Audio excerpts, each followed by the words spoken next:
It is interview time. It is interview time. I have Colin, Jordan, and Jason on the line from JuNim from Northern California. What is up, fellas? Yee! Heck yeah, What's dog. Going good? on? Dude, what's cracking, fellas? How's your guys' night? How's your guys' week, dude? Oh, dude, honestly, this week, lot to process actually. We were not expecting the reception we actually got with the release of this album. We are, as of today, have 10 days of release. We're at 3,000 spins now on Spotify alone. Congratulations, guys. Woo! Heck yeah, dude. Thank you. Hey, you put the work in, man. And you know what's super cool, dude, is like how like the community kind of came to all help together to make this album all possible. It So was, Multiple oh times. my goodness. Yeah. It took a village, and this entire village just came in. We were really nervous about making a deadline, just trying to drop this album, but everyone came in. They were donating to us. We had a bunch of shirts that we were ready. We're like, hey, we're going to send you a shirt as if you donate to us. And we made good on that promise. And the entire community backed us up. And that was the wildest thing, was how quickly everyone came through just in our community alone to make Yeah. this album happen. That was a wild time. I don't think this album would have happened without the community of people that donated, and Oh, for sure. I just want to say thanks to everybody that donated and made it happen. Yeah, a huge thank you. You guys, Yeah. like we couldn't be more grateful. We're really humbled by this experience that we've had. And So, the dude, amount of guest oh, go features ahead. we had was crazy too. Oh, sorry. No, go ahead. Go ahead. Oh, I was just saying the amount of features that we had on the album was super sick too. Like we had people asking to do features, and we're like, we never thought that would happen. That was a wild time. The amount of features that we have on this album, there's a huge amount that we have. And it wasn't just locally, it was also worldwide. We have Jaden Spit from Soul Spit in South Korea, and we have Kieran Scott from Fomented in the UK. Like, huge reach out. Yeah. Dude, that's super awesome, dude. So, you know what? I remember all of you guys from like a collection of bands. You know what I mean? Like I mean, I've done like Coffin Sarcophagus. I've done I Sank Atlantis, Cement sarcophagus. Cement Sarcophagus. What I say? Yeah. What I say? Coffin sarcophagus. You getting Goreskin Coffin and Cement Sarcophagus, two different bands. You know what, bro? Hey, we're getting older, man, dude. We are. You know what I mean? Yeah, Yeah. like I posted a picture earlier of me and my guitarist, and that was over in Red Bluff when we did our Red Bluff show. You know what I That was mean? a good Over there, time. I was there over for there that where Red one. throw. Yeah, where Red does all of her shows over there with all the flags and hippie stuff and all that in the back right there in the corner. That's a cool venue, dude. Downtown Ale House. Yeah. Yeah, it's a cute little town, man. You know, we have a lot of those here too, man. Yeah. But so dude, like I remember you got your band's fairly new, right? Kind of. Yeah. Uh, Yeah, I I'd think For say like a so. few years I now. think I think this November This will would be our two- third year. Yeah, our third our first release was in 2023, Holiday in the DPRK. And then after that, 2024 was Last Breath, and then this year was Permeation. Okay. So dude, so tell me a little bit about like the direction you guys were trying to take this band, you know, because I listened to the album and it's very all over the place. It's all great. It reminds me of like a buffet of music. And it probably has to do due to the 10 of like how you said all the features. So this album goes literally all over the place. But one of the things I always do hear about the album is like you guys are aggressive, you want to get your point across, however way you can get it. Like I've heard your previous bands and they were not like this.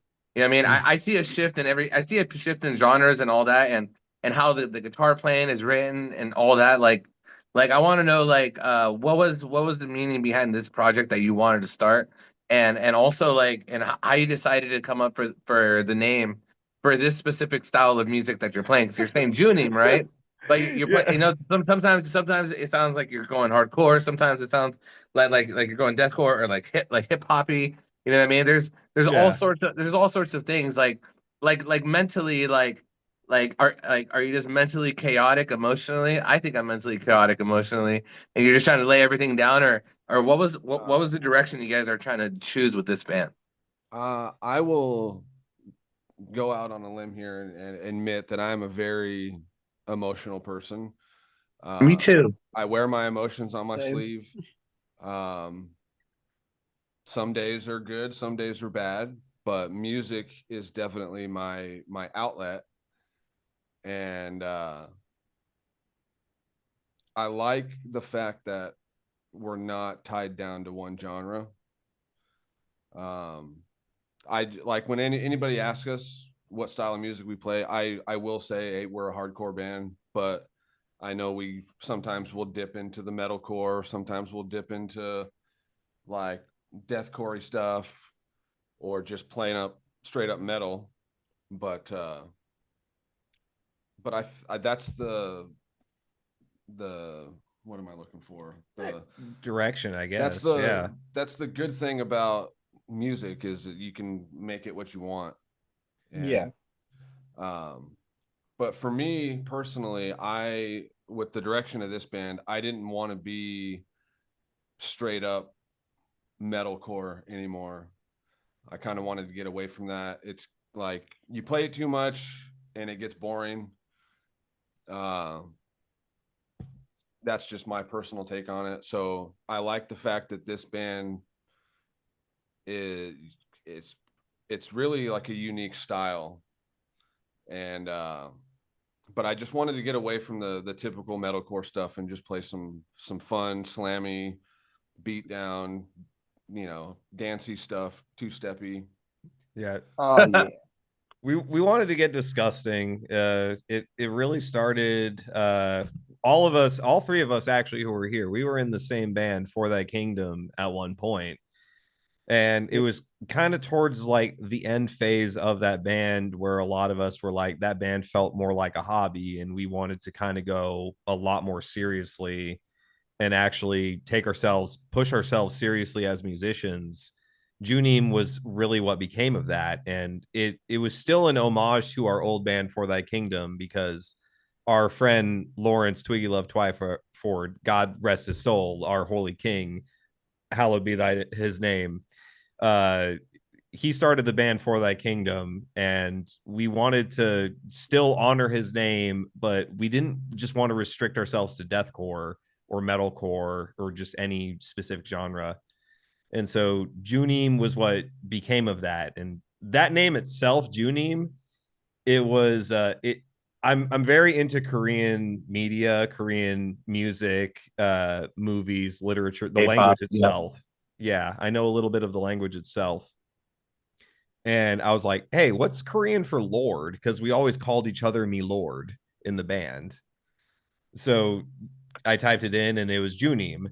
And it gets worse than that. I showed it to my friends who were born in Korea, who were native, spoke the language, and they saw the band name and they're like, why'd you name your band Jesus Christ? So JuNim was Jesus Christ? Yeah, and it was after the fact. We already got the graphics made, and we're like, whoops, oh, JuNim means Jesus Christ. Oh, we're in trouble. Oh well, too late. We're done. Yeah, good enough. It's all good. I mean, All it good. sounds sick, though. Hey, it's all good, man. That's a sweet name. I like your band even more now. Hell yeah. Cancel me, you can't. I'm just kidding. No, dude, that's super awesome. No, dude, and I think that's super sweet that like, you're going into a different headspace, but still paying tribute to your fallen brethren and all that, and yeah, dude, no, I'm totally with you, dude. It's nice just to ride off the cusp and off of what you feel immediately. I feel like sometimes like sometimes I'll write my best songs where out of a jam session way more than just trying to write a riff. I'm like, Mhm. oh, like, and I feel like sometimes like songwriting takes a lot longer when you don't jam, like as a band, like Yeah. get to know each other. You know what I mean? Like I always tell my guys when we go band practice, I'm like, no, guys, we're basically we're gonna do what blues bands do, but metal. Just follow me. If we've all been playing for 20 years and you can't follow me for 5 minutes, we gotta go practice. Because Mhm. because Yep. anybody who's been playing that long should just be able to jump in immediately and know what scale and key you're in.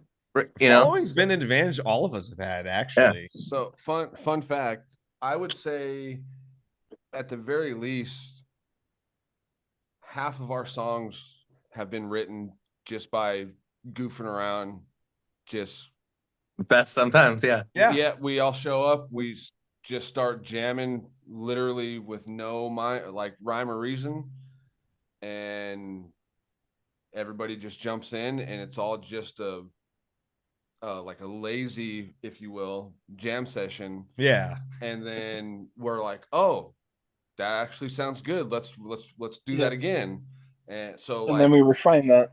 yeah, like half, at least half, probably more. On the Permeation album, it I think I only recall one or two songs, somebody coming up and saying, I want to turn this riff into a song.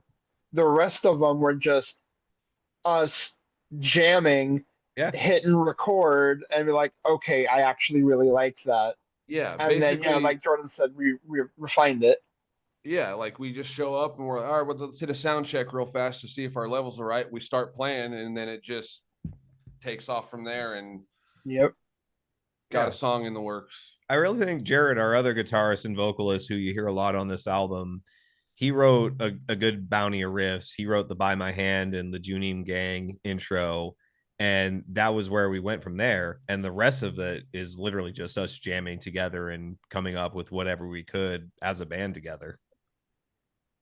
Dude, I love it, dude. I love that you guys could all like have that type of relationship where everybody can just like be open and have their input and all that.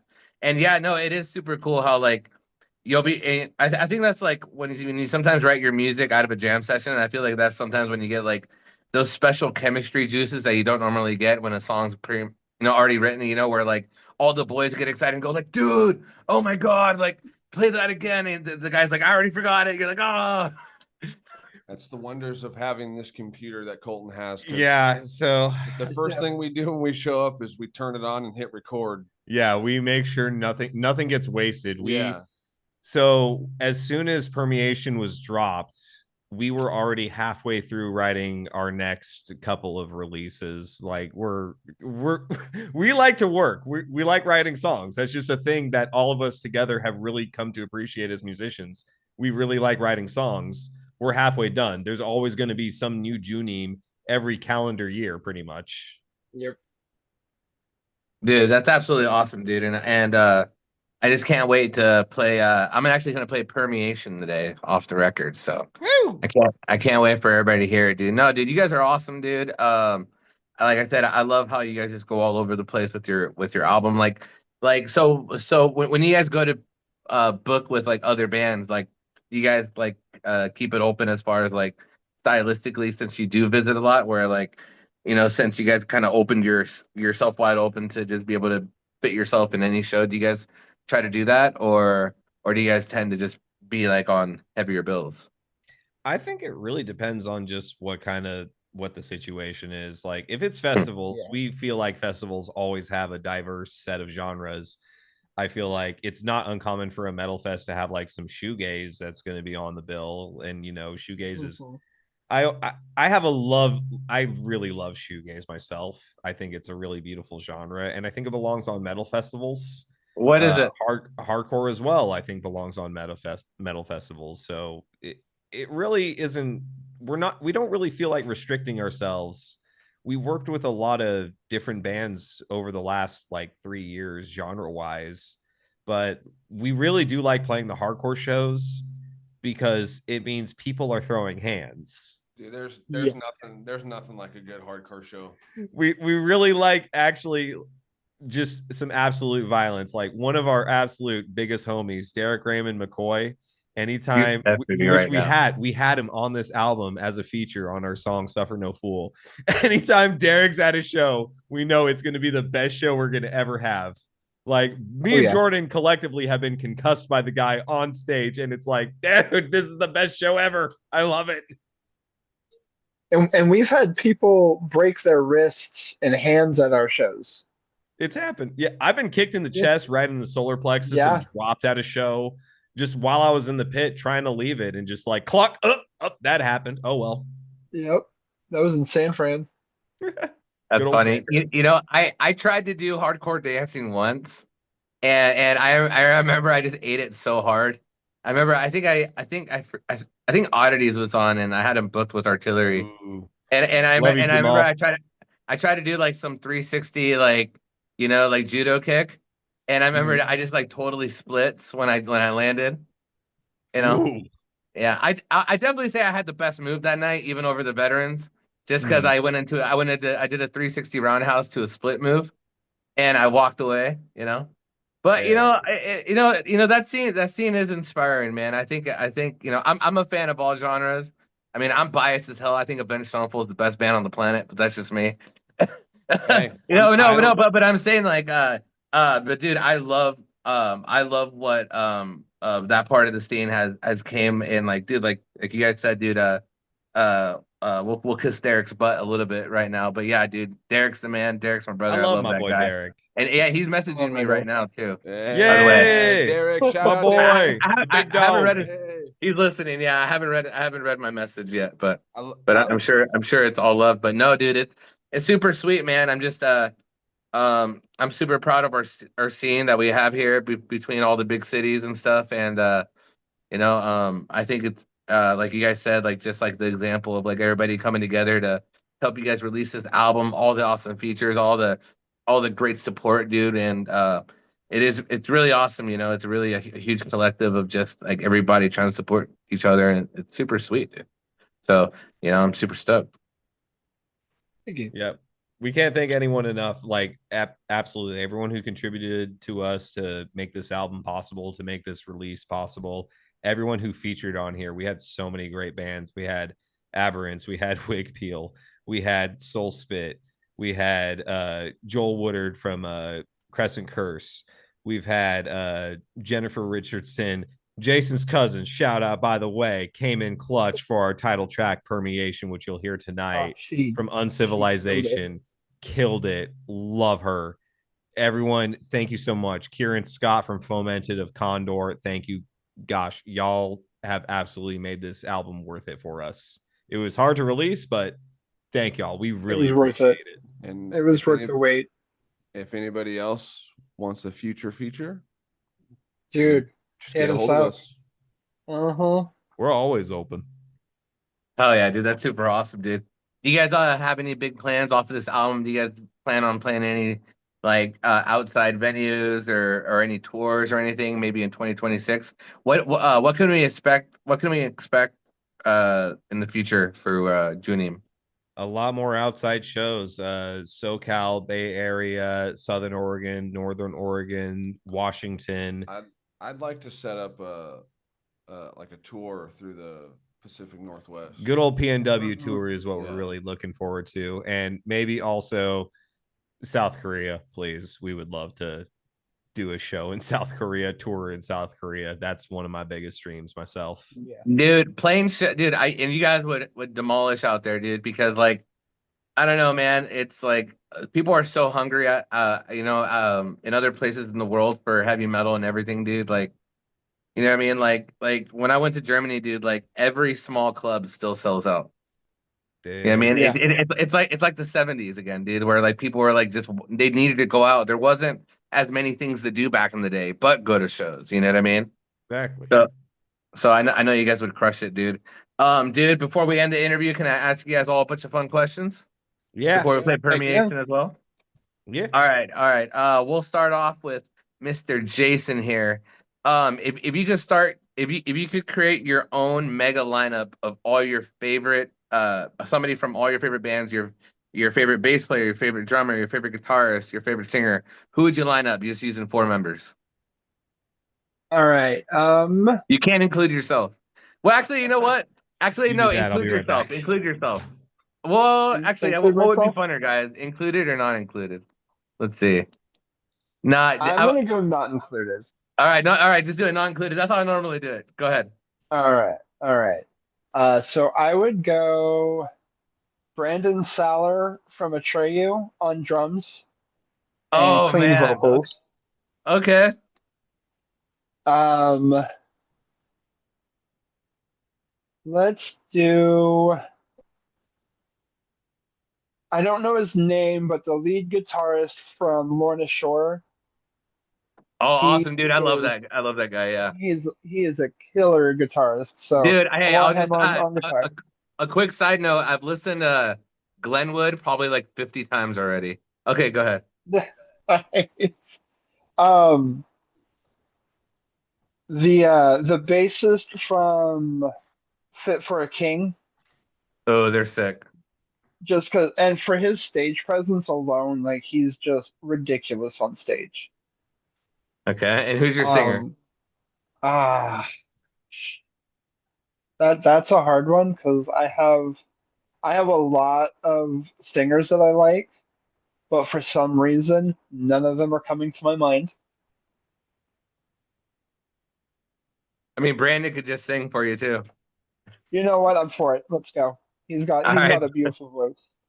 I We'll like it. I three like. piece it. Hey, very quick, very quick. What's your opinion on Atreyu re-recording The Curse without Alex? So I have heard so much hate about it, but honestly, I love it. I All right. I will say the mix is not the best, but I honestly don't really care about that. But I just think Mark on vocals, there are certain songs that I prefer, Alex, of course, but there are a couple of songs where Mark's vocals hit so much harder. True, true. I this is a conversation for another day. All right. Absolutely. All right, Jordan. Same question for you, man. Your dream lineup, four members, singer, bass player, drummer, singer. Who you picking? For vocals, I'm definitely gonna go Burt McCracken from the Used. Oh, Bert's dope. The Used is my favorite band of all time. Oh, yeah, they're dope. I love them. And I might get some controversy for this, but in my opinion, I think Burt is the greatest vocalist of all time. You know what, dude? Me and you would do so well hanging out because I'm so straightforward with my opinions. We'd be best friends if we hung out. You know what? My favorite type of friends in my life are my friends that give me straight answers, whether they're good or bad. Those are my best Exactly. friends in the world. Yeah. I just like Bert's Yeah, I dedication love and that. commitment. There, to me, there's no one that compares to him. If we were gonna go heavy vocals, I would go Tom Barber from Chelsea Grin. If I had to pick a drummer, I would pick Beau Frashad. He's a local drummer here in Red Bluff, but he is freaking insane, man. He's so good. He was in a band called Distortion Drum back in the day. Oh, I remember them. And Burn Hill Scar. He's phenomenal. Guitars and vocals, I don't really know a lot of guitars and bass, but if I had to pick guitar, Why are you looking at me, dude? because I love you, Colton. I love you too, dude. I love you. Colton. Hey, Colton could be your guitar player. I would pick Colton and Joey Lovano as my guitar players. Joey Dingo. He used to play in a band with us back in the day. And he's a really phenomenal guitar player. And for bass, I would have to pick my boy Jason because I wouldn't want to have anybody else play bass for me except you, buddy. I love you. Man, I love this, man. I love this. All right, Colton, you had so much time to think about this answer, dude. The drums, the guitarist, the bassist, the singer. Who's your mega four? There was a lot of figures that got stolen, like Tom Barber on vocals. I was like, dude, why are you gonna do me dirty like that? But if I'm gonna, okay, like aside from all my boys that I love here, my drummer and my bass player, if I'm gonna be really like genuine in my answer, I would have to say one of my favorite drummers of all time would have to be Ringo from Lost Lonely Boys. I think he is one of the most phenomenal drummers I have ever heard in my life. Dude, I love that band so much, and it's not just because I'm Mexican. Continue. I grew up on Lost Lonely Boys. My stepdad, he's Brazilian. He really loved Latin music. He actually smoked a lot of cannabis with Carlos Santana back in San Francisco. Like, oh, that's awesome. it's one of those goes real deep kind of situations. Like I he's always knew really you were a little great. spicy, Colton. You always had a little spice to you. I see Yeah, it now. exactly. Yeah. And then when it comes to like bass players, I really like the sound that Keanu Reeves has in Dog Star. Oh, that's right. Yeah, I totally dude. forgot about I that. I remember really that, like yeah. Keanu Reeves' bass tone in Dog Star. He's a great bass player, and I love Dog Star. I think Dog Star is sick. And then Like when it it. comes to vocalists, right now, as of today, okay, so yeah, no one's gonna be surprised by this. I love K-pop Demon Hunters. All right. He does. I'm a huge K-pop Demon Hunters fan, and Mira, Audrey Nuna's singer, yeah, Audrey Nuna is the singer of Mira in all the Fit Check from on Napalm Era, all the songs in K-pop Demon Hunters. Audrey Nuna's actual projects that you hear, she has such a phenomenal voice. I think she's just a fascinating vocalist. She is one of the sickest like singers I have ever heard in my life. And then when it comes to guitar players, I have to stick with one of the ones who really inspired me growing up, Lee Malia from Bring Me the Horizon. I love it. I love Lee Malia. I think he is a fascinating guitarist. I absolutely love him. Can I add real quick two more Go people? for it. So when it comes to bass players, I'd also like to throw my brother Jake into there. He used to play bass in a band that him and I were in together about 15 years ago, but he unfortunately was in a car accident, and he's had to relearn how to walk, and he's okay. He's doing good. He can still play, but he's just not very easy for him to get around. But he was a heck of a bass player, and if He I was had the chance, awesome. if I had the chance to play music with him again, I would. So I'd throw Jake in there as well. And I like it. if Oh, I had yeah. one more vocalist, I have to do it. I'm gonna throw Matt Honeycutt from Kublai Khan in there. Yeah. Yeah, his pants are never long enough.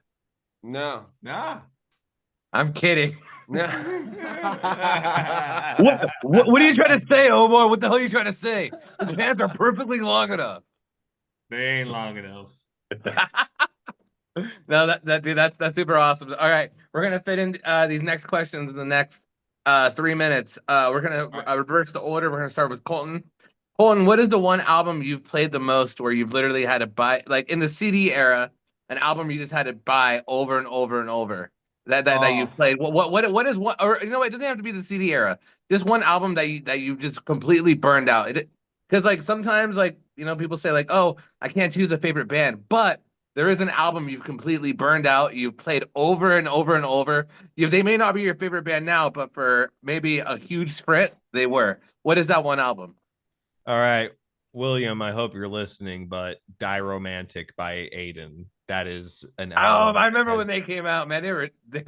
That has been a childhood memory of mine. I love Aiden. That has been one of the biggest inspirations of my life to play music. Dude, I love that. All right, Jordan, what about you? All right. So the Used self-titled 2002. I've played that album so many times. It's my favorite album of all time. But I'll give you a second one real quick so Jason can get on. Recently, I've been playing on repeat Jackpot Juicer by Dance Gavin Dance. Woo, that's a good one. All right, Mr. Jason. Creatures by Motionless in White. Oh, That that's was an a easy good one for one. Yeah. I bought it twice. Dude, I know, I love it. I love it. Dude. For me, it'd probably be probably the Fall of Ideas by All That Remains or City of Evil by A7X. But yeah. honestly, Both it of was those are really good. yeah, honestly, it was probably City of Evil for me, dude. You know what was crazy story about me liking Avenged Sevenfold is that back in my early 20s, I used to be like a real competitive kid, like 20, 21. I really would play guitar all the time. It was a natural. We were young. We were full of testosterone. You know what I mean? Yeah. And I remember Trivium was my favorite band ever, and they still are. But like I remember hearing Avenged Sevenfold, and I couldn't admit it to myself that I liked Avenged Sevenfold more because because there were certain friends that liked Avenged Sevenfold, and I was like, well, why are they so good? You know what I mean? You know, they're like, you know, but then I heard them and I was like, dude, this is like, man, this is incredible. And you're like, I put my head down and I was like, man, this is the best thing I've ever heard. The Rev, R.I.P. God the rest Rev. his soul, but the Rev was Dude. a phenomenal drummer. The Rev was. I Yeah. love Mike Portnoy on Nightmare. He was great, but nothing.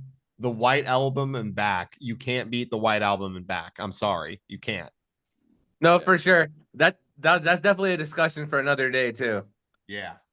I agree, dude. Well, I mean, not on that necessarily, but no, I agree. Like Jimmy the Rev Sullivan, dude, he was. I remember that was the first death where me and my friends were crying and calling each other, and back Dude, in the day, there same. wasn't like all this huge whole social media and everything, and yeah, dude, I remember you know, they just finished up Nightmare with Mike Portnoy, and we went and saw them at Rockstar Mayhem, dude. And I remember we made a huge banner for him, like 7 feet long, like 3 feet high, and it was the death bat with the lock. You know what I mean, hanging over the Jimmy the Rev lock. I actually do have a semi Avenged Sevenfold tattoo. Oh, I like it. Yeah. Oh yeah, no, dude, but yeah, dude, I remember that day, dude. We must have took pictures with like 500 kids that day, and I remember it got to the point where security wanted to take away our banners, dude, and it was kind of messed up because they're like, hey, you're getting a lot of attention, you know. And I remember Brandon Soller, weirdly talking about him, is that Brandon Soller was in a band called Hell or High Water. It was a new side project. Yeah, I know that, but yeah, Yeah, Atreyu. Yeah. yeah, yeah. So he was in a band called Hell or High Water, and I remember I went over to Jason and I was crying my eyes out, dude. And I was like, dude, they're trying to take Jimmy's banner away from us. And I remember Brandon Soller came out and told security to leave us alone, dude. It Hell was yeah. Yeah, That's and what was awesome. crazy? So what was crazy? So like some people like Avenged Sevenfold. We were super fans. We were the mega fans. We were Swifties. You know what I mean? Yeah. Like we wore aviators because of Avenged Sevenfold. You know what I mean? And I remember we were all in I think it was the Sleep Train Amphitheater, you know, over there in Marysville. Yeah. And I remember we were in the lawn, dude, and I remember we knew when they were gonna play So Far Away. And we all told each other that when they play So Far Away, we're gonna run through security. So I remember right before M Shadows was announcing So Far Away, me and my friends literally bolted, dude. And I swear, as soon as we got past the boxes, security started grabbing us and everything. And I remember while we were in the boxes, we all held up the banner. M Shadows stopped the entire crowd full of like 15,000 people, and he put me and my friends on the jumbotron, dude. It was like, and M Shadows was like, hey, hold that sign up, leave those kids alone. Yeah. Hey, heck yeah. Yeah, dude. and That's security awesome. and security let us watch the rest of the set out of the boxes, holding Jimmy's banner up. Yeah. Oh, that's awesome. Heck yeah. Yeah. So that's okay. Sorry, I didn't mean to hog tie the interview there, but No. quick No, story. I love it. I love that. That's the wonderful thing about Yeah, music, bro. dude. Music is so powerful that it like you can just take over. Moments transcend time. You know? Yeah, like music is such a powerful thing, and I wish more people realize that. Yeah. Same. Dorks. Dude, honestly, dude, I wouldn't have my kid if it wasn't for music, dude. I don't want to like dampen the mood here, but honestly, I wouldn't be here without music. No, That's hey, that's you're straight up. you're not dampening anything, dude. I remember in Yes, my we early are. 20s, dude. I thought I was like invincible, dude. And I remember I hit rock bottom, and I remember like I just totaled my Toyota 4Runner, and like I felt like I was close to dying, and I remember like my mom one day was like, "Hey Omar, what's something nobody could take away from you?" And I was like, "My music, mom." And she's like, "Well, go get it." That day, I joined my first band that ended up opening for Anthrax. You know. Yeah. Hell yeah. You Like, know. That's it's what's up. Yeah, so music. no, like you said, I agree with you, man. And dude, I can't tell you how many times I've hit rock bottom with for so many situations I can't mention on air that I'm just thankful I'm here. Mhm. Same. I'm thankful you're here, man. Yee. I'm thankful you Same. guys are here, man. I'm happy we did a Zoom interview so I can see your pretty faces. Ah, All right, guys. We're running out of time. We're gonna play Permeation off of the album Permeation. Where can everybody find your guys' music? Everywhere, all over the place. Apple, Spotify, YouTube, Amazon, Melon if you're over in Korea. I don't think Bandcamp because you got to set up a Bandcamp, but you can find it anywhere. You can find us on Facebook, Instagram, TikTok, whatever you feel My like. backyard. I love it. I love it. All right. Any final shout outs before I let you go? We'll start off Yeah. with Jason, then go to Jordan and Colton. Wait, what was the question? I wasn't paying Do you have any attention. final shout outs before I let you go? I think my friend Ryan should be listening. So Ryan Lewis, if you're listening, I love you. Shout out to my wife who's in the other room, but she can't hear this. So on her. Dork. I think that's all I got. All right, I'm gonna shout out Colton, Jason, Chancy boy, my son. I love you. I'm gonna shout out Jared. I'm gonna shout out my two kids, Alex and Evan. I love you guys, and I'm gonna shout out Miss Sandra. I hope she's listening. She's a really cool woman and human being, and yeah. I love it. Oh God! All right, here's where I kamehameha my shout outs. All right, so I got to shout out my partner Olivia. I love you to death. You have been a great rock and a great support in my life. I thank you so much for everything that you have sacrificed for me. I greatly appreciate it. I also want to shout out my mom and my dad and my stepdad. And also we've lost a lot of people this year. A lot of us in the JuNim gang, family members. Like, thank you guys so much. I hope you're up there in heaven listening to all the dirty swear word and slam riffs that we have written. I don't mean to disgrace your name, but thank you for at least supporting us in the afterlife, whatever you got to do. And also I want to thank out my mentor Raven Black. Thank you. You have really driven me to like pursue music. I want to thank the big dogs of the Northern Cal scene, Aberrants, for their last show is tomorrow night. I'm going to be there. A lot of us are going to be there. Aberrants, I'm looking forward to seeing your last show. Yeah, huge shout out to Jake too. And we got a lot of shout outs, but I don't want to hog up too much time. Soul Spit, Jaden, Arnold, thank you guys so much. We really appreciate you guys. Yeah. Real quick before we're out of time, I want to shout out to my mom and my dad up in heaven, and my sister who's also up there, and our big dog King Lawrence who's also up there. Twiggy, love you guys. Dude, guys, thank you so much. We just got done talking to Colton, Jordan, and Jason from JuNim, and also we're going to be playing their song Permeation right now from their album Permeation. Guys, thank you guys so much for being on the Metal Mixtape. And if anybody missed the interview, this interview will be on YouTube tomorrow. I love you guys. Hope you have a great night, and we'll talk to you soon.